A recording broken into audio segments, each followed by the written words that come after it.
Away from the busy hustle of town life, you can think of yourself, and the weather is okay.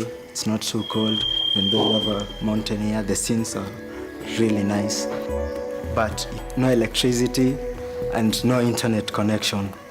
It's very interesting, this contrast that we are starting to see. So on the one hand, the connection that is very much desired and wanted by a large majority of people that are not online yet. On the other hand, a small group that is starting to feel the consequences as too much and is withdrawing from the internet. The main thing on the agenda for the next few years would be to see how we can be unfollowed, both spatially and time-wise, that we can reclaim a kind of autonomy over our connection to the networks.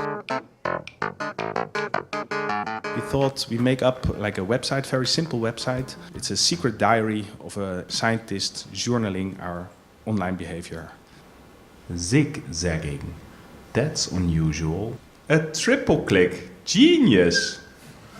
Subject possibly neglects social obligations. A loner? Whoops. Subject is about to leave.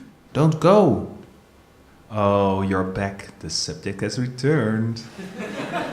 Thank you for coming back. They are searching for answers. They should pay attention to the food. So if we saw a name in one of these probes, we'd try and find also an Instagram account associated with that name, or we'd look up the location of the networks and zoom in to those locations on Google Maps. And when you connected to the Wi-Fi, you saw something like this. So at this point, you're wondering, like, what is the government doing with all these techniques?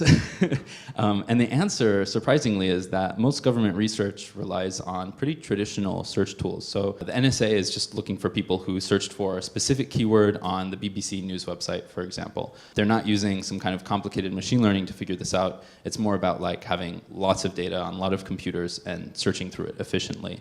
But don't give up yet. While the government's trying to catch up, there are these companies like Facebook, which are using these techniques to provide services like image captioning, and these data points can be used to group people into categories. They've also done their best to predict people's net worth and liquid assets. So every Facebook user is fed through algorithms that try and predict these things. What's really worrisome is when all these pieces of information are used to kind of control public opinion. You are now in the living room of a stranger. This is the answering machine of Andy. Answering machine of Andy. Do you want to listen? We're a tech company, so we like data. And we can actually track what people are looking at inside the experience. No, I want to say that I'm now a VR fan. Because you can be in the footage. And that, yeah, I think that's great. So we are in the house from someone I don't know, you don't know, and he don't know that we are sitting in his home. And I think that's a funny idea. Look around and see if you can find this person. Try and keep an eye on them through the evening or through this talk, and just, I don't know, maybe take a moment to ponder what they might be like, and then at the end of the evening, maybe you can introduce yourself. If you got someone you don't like, you can just hit refresh and you can get someone else. All those relationships can be overwhelming. Now there's an app. People Keeper tracks your physical and emotional response while you're hanging out. And it analyzes the data to identify who stresses you out and makes you excited. This was not just a video, but a real app that we built. What if this computer can make better decisions for you? And who owns this data between two people? And what happens if it's used and shared? It'll automatically manage your relationships, so you don't have to. Scheduling time with people that make you feel good. And blocking the ones that don't. Forget fake friends, failed romance. Optimize your social life with People Keeper. Thank you. And remember, go follow your person, or if you haven't got one already, go get one. I think that everyone who's creative, everyone who's designer, artist, whatever, that we have some kind of responsibility to basically address society where it is instead of just being wrapped up in our own minds or just expressing ourselves. But why would you want to use this personal data to begin with? It's not really the goal to use personal data. It's more that by gathering that you can show something that's maybe saying something about something. All of this information that's going through the networks, we don't own it.